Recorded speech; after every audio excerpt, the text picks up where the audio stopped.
नमस्कार दोस्तों। काफी कम ऐसा देखने को मिला है कि नेशनल गार्ड की जरूरत पड़े यूनाइटेड स्टेट्स ऑफ अमेरिका के अंदर। मैं आपको बता दूं कि जो नेशनल गार्ड है वो यूएस मिलिट्री का एक बहुत ही इंपॉर्टेंट एलिमेंट है। मतलब कि यूनाइटेड स्टेट्स के अंदर उनके डोमेस्टिक देश के अंदर अगर कोई आपदा है, कोई प्रॉब्लम है, तो नेशनल गार्ड को बुलाया जाता है। इवन बाहर भी, ओवरसीज भी कोई अचानक से प्रॉब्लम आती है, नेशनल गार्ड को भेजा जाता है। जैसे कि अफगानिस्तान के अंदर, इराक के अंदर नेशनल गार्ड आपको देखने को मिलेगा।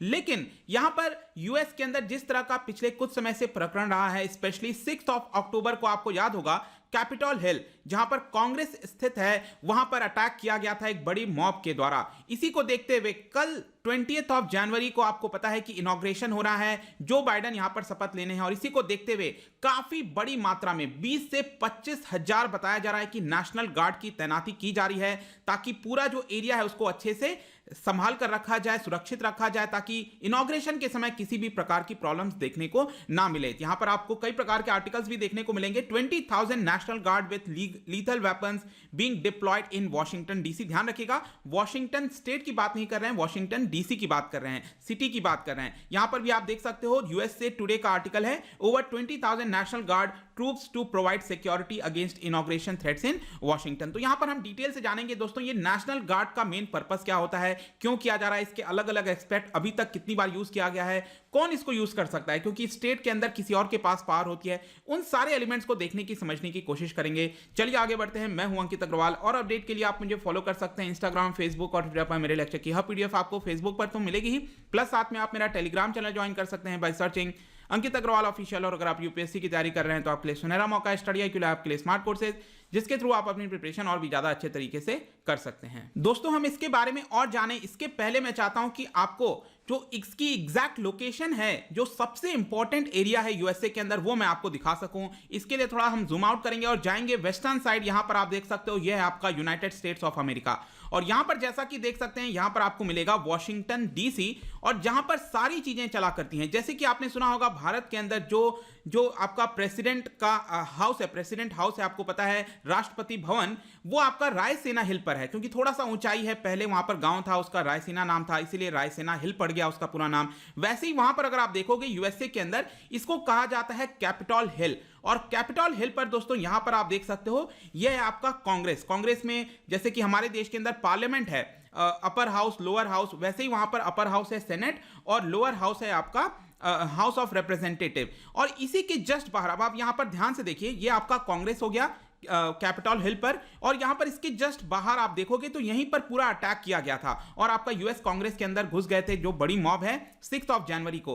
तो जो यहां पर शपथ ली जाएगी, तो आप इसके जस्ट फ्रंट में आप देख रहे हो ना, ये सेमी सर्कल सा बना हुआ है, यहां पर ये सेमी सर्कल सा आपको देखने को मिल रहा होगा। यहीं पर जो बाइडेन शपथ लेंगे, मैं आपको आगे पिक्चर में भी दिखाऊंगा। और इसी के आगे आपने देखा होगा कि काफी बड़ी मात्रा में, इसको आपको थोड़ा सा वैसा दिख रहा होगा जैसे हमारे देश में राजपथ है, तो इसी के जस्ट सामने आप देख सकते हो इस प्रकार का आपका पूरा जो लेन है वो बना हुआ है। यहीं पर लोग आते हैं, देखते हैं पूरे शपथ ग्रहण को। और इसके आसपास अगर आप देखोगे दोस्तों, तो यहां पर आपको कई म्यूजियम्स देखने को मिलेंगे। इनफैक्ट यहां पर आप व्हाइट हाउस भी देख सकते हो, इसके जस्ट पास में ही ऊपर यहां पर आपको व्हाइट हाउस भी देखने को मिलेगा, जो कि यूएस प्रेसिडेंट का ऑफिस और घर यहीं पर है, ओवल ऑफिस जिसको कहते हैं, और घर भी यहीं पर है। इसके अलावा यहां पर जो सबसे इंपॉर्टेंट जगह है दोस्तों, यहां पर ये रिवर है पोटोमैक रिवर। इसको क्रॉस कर आप देखोगे तो यहां पर आपको पेंटागन, जो कि पूरा जो डिफेंस है, जैसे कि हमारे देश के अंदर न्यू दिल्ली में आपने सेक्रेटरीट सुना होगा, वैसे ही आप देख सकते हो ये आपका पेंटागन, जहां से पूरी जो सुरक्षा व्यवस्था है यूएस के अंदर, वो सारी चीजें यहीं से देखी जाती हैं। ऑफिशियल जितना भी वर्क होता है ये पेंटागन से ही किया जाता है। तो यहां पर आप और अच्छे से समझ पाएंगे, जैसा कि मैंने अभी आपको मैप में दिखाया था,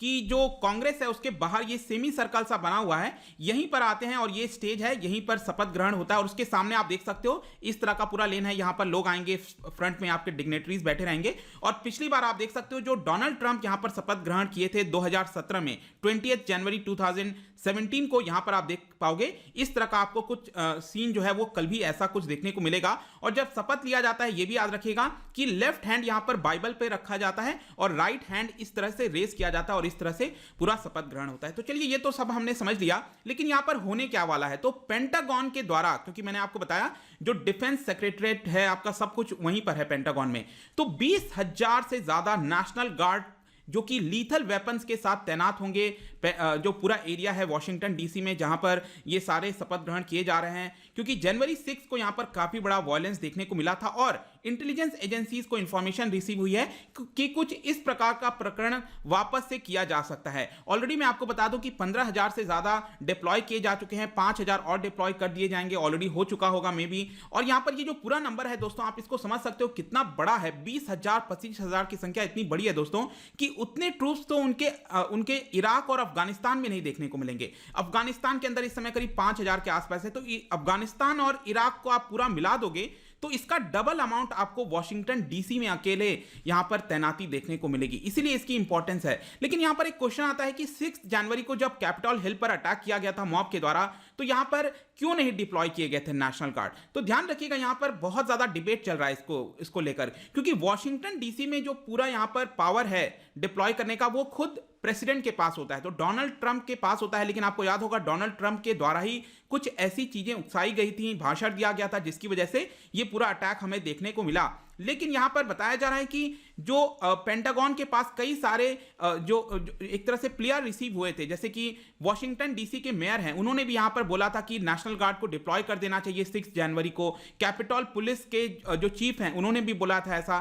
तो कई सारे लोगों ने सजेस्ट किया था पेंटागन को कि आप यहां पर नेशनल गार्ड जो है लगा दीजिए, लेकिन उसके बाद भी नहीं लगाया गया। तो ये सारी चीजों को देखते हुए जो नेशनल गार्ड ये पर्टिकुलर टॉपिक है वो इंपॉर्टेंट हो जाता है। तो अब हम समझते हैं कि नेशनल गार्ड है कौन, क्या इनका रोल होता है। तो देखिएगा यूनाइटेड स्टेट्स के अंदर जो लॉ है उसके हिसाब से नेशनल गार्ड के अंदर दो तरह की चीजें आपको देखने को मिलेंगी। एक कहा जाता है आर्मी नेशनल गार्ड, दूसरे होते हैं एयर नेशनल गार्ड। ऑब्वियस सी बात है एयर की जब हम बात कर रहे हैं तो फाइटर प्लेन्स वगैरह की हम बात करते हैं यहां पर। लेकिन जब हम ग्राउंड डिप्लॉयमेंट की बात करते हैं, जैसे कि वॉशिंगटन डीसी में अभी चल रहा है, तो यहां पर हम बात कर रहे हैं आर्मी नेशनल गार्ड की, जो कि ग्राउंड पर तैनात किए जा सकते हैं, जो कि यूएस कैपिटल बिल्डिंग के आसपास ये किए जा रहे हैं 20,000 के आसपास। और यहां पर बताया जाता है कि इनका जितना भी खर्चा है, जो भी चीजें की जाती हैं इनके द्वारा, वो सब फेडरल एक्सपेंस पर होता है। फेडरल का मतलब वहां की जो यूनियन गवर्नमेंट है उनको फेडरल गवर्नमेंट कहते हैं, तो उनके द्वारा ये सारी चीजें रिकॉग्नाइज की जाएंगी और उनका खर्चा वही किया जाता है। इनका पर्पस क्या होता है? देखिए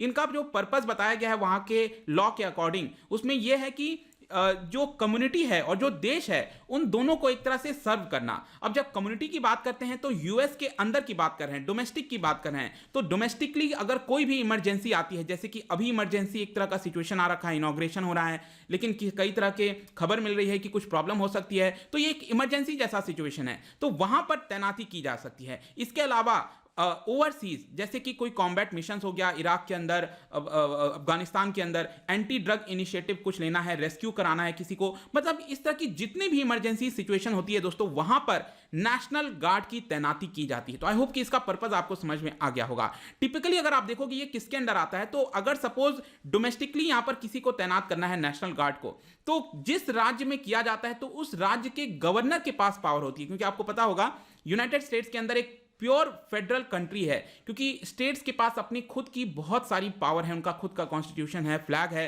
तो वहां के जो गवर्नर हैं उनके निर्देश पर उस राज्य के अंदर तैनाती की जा सकती है। लेकिन जो वॉशिंगटन डीसी है वहां पर पावर होती है प्रेसिडेंट की, तो यहां पर यूएस प्रेसिडेंट तैनात कर सकते हैं, उनके पास पावर होती है। इसके अलावा यहां पर जो टर्म्स ऑफ सर्विस है दोस्तों वो भी थोड़ा सा अलग है। जैसे कि अगर आप कोई ट्रेनिंग कर रहे हैं वहां पर, ठीक है, नेशनल गार्ड के लिए ट्रेनिंग वगैरह कर रहे हो, तो आप एक पार्ट टाइम की तरह कर सकते हो, आप कॉलेज भी जा सकते हो और साथ में ट्रेनिंग भी ले सकते हैं, और ज्यादातर जिस राज्य से आप बिलोंग करते हो वहीं पर आपकी तैनाती की जाती है। हमारे देश में तो ऐसा नहीं है, हम वन नेशन की तरह चलते हैं। कोई केरला से आया है तो भी वहां पर हिमालय के पास जाकर उसकी तैनाती की जा सकती है, कोई उत्तर प्रदेश आया है तो वो सदर्न साइड में भी जाकर उसकी तैनाती की जा सकती है। तो लेकिन वहां पर थोड़ी सी चीजें डिफरेंट होती हैं। आई होप कि आपको ये कंपैरिजन समझ में आ गया होगा और नेशनल गार्ड क्या है, उसका मेन पर्पस क्या है, वो समझ में आ गया होगा। इसकी थोड़ी सी हिस्ट्री की बात कर लेते हैं। देखिएगा 1776 में यूनाइटेड स्टेट्स आजाद हुआ था। आपको याद होगा जो पूरा वॉर चला ब्रिटेन के साथ, तो 1776 में जो 13 ओरिजिनल कॉलोनीज थी, स्टेट्स थे, 13 स्टेट्स यहां पर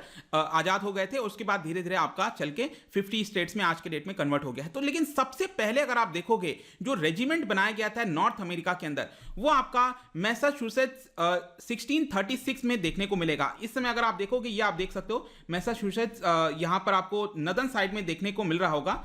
ये आपका पर्टिकुलर स्टेट है, तो वहां पर 3 रेजिमेंट्स बनाए गए थे। और आज के डेट में अगर आप देखेंगे यूएस मिलिट्री के अंदर वो पहले जो 3 रेजिमेंट्स थे वो आज के डेट में सबसे ओल्डेस्ट यूनिट है, मतलब आज भी वो यूनिट है यूनाइटेड स्टेट्स के अंदर। और उस समय मेन पर्पस था कि कॉलोनी को बचाया जाए, क्योंकि ब्रिटेन का शासन था, तो वो लोगों ने इसको तैयार किया था एक तरह से, ताकि कॉलोनीज को प्रोटेक्ट किया जा सके बाहरी ताकतों से। और यहां पर आप देख सकते हो कि अभी तक अब 1952 में यहां पर आर्म्ड फोर्सेस रिजर्व एक्ट लाया गया था यूनाइटेड स्टेट्स के अंदर, और तब से लेकर 12 बार यूएस प्रेसिडेंट ने इसका इस्तेमाल किया है। तो आप सोच सकते हो कि पिछले 70 वर्षों में यहां पर सिर्फ 12 बार यूएस प्रेसिडेंट ने नेशनल गार्ड की तैनाती का इस्तेमाल किया है। तो बहुत इमरजेंसी सिचुएशन में ही तैनाती की जा सकती है।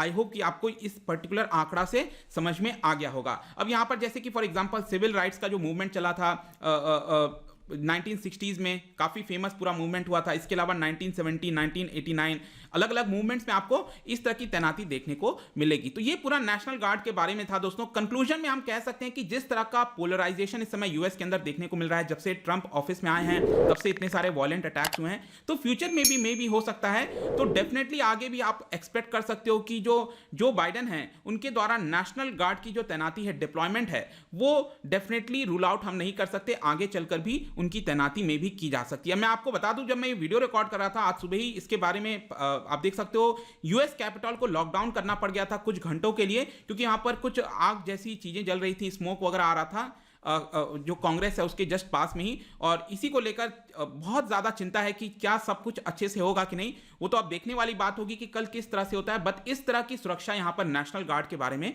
बताया जा रहा है। आई होप कि इस वीडियो के माध्यम से आपको क्या सिचुएशन है इस समय वो समझ में आ गया होगा नेशनल गार्ड से रिलेटेड, क्योंकि काफी न्यूज में चल रहा था, बार बार नेशनल गार्ड की तैनाती की गई है, ऐसी चीजें आ रही थी। जाने से पहले मैं आपके लिए एक क्वेश्चन लेकर आया हूं। यहां पर आपको बताना है कि इन सभी पैरामिलिट्री फोर्सेज में से, आपको पता है हमारे देश के अंदर जो पैरामिलिट्री फोर्सेज हैं डायरेक्टली किसके अंदर आते हैं, होम मिनिस्ट्री के अंदर आते हैं। लेकिन सबसे पहले इन 4 में से सबसे पहला किसको एस्टैब्लिश किया गया था? अगर आप इन सभी चीजों को एक तरह से जोड़ पाएंगे, जो वॉर हमने किया है, जो वॉर हुआ है भारत और बाकी देशों के साथ, हमारे पड़ोसी मुल्क के साथ, ऑब्वियस सी बात है चाइना और पाकिस्तान के साथ ही हुआ है, तो अगर आप उसको लिंक करना आप जानते हो तो डेफिनेटली आप ये क्वेश्चन अटेम्प्ट कर पाओगे और सही कर पाओगे। इसका जो राइट आंसर है मैं अपने इंस्टाग्राम पर तो डालूंगा ही, अगर आप इंस्टा पे नहीं हो कोई बात नहीं, टेलीग्राम से आप ले सकते हैं। मैं कई सारे एमसीक्यूज यहाँ पर डालता रहता हूँ स्टोरीज के फॉर्म में, आप जाकर प्ले कर सकते हो। अगर आप मुझसे इकोनॉमी पढ़ना चाहते हैं, कोई भी कोर्स परचेज करना चाहते हैं, स्टडी IQ ऐप पर जा सकते हैं। आई होप की वीडियो आपको पसंद आया होगा। मिलता हूं आपसे next time. Till then thank you very much, see you soon.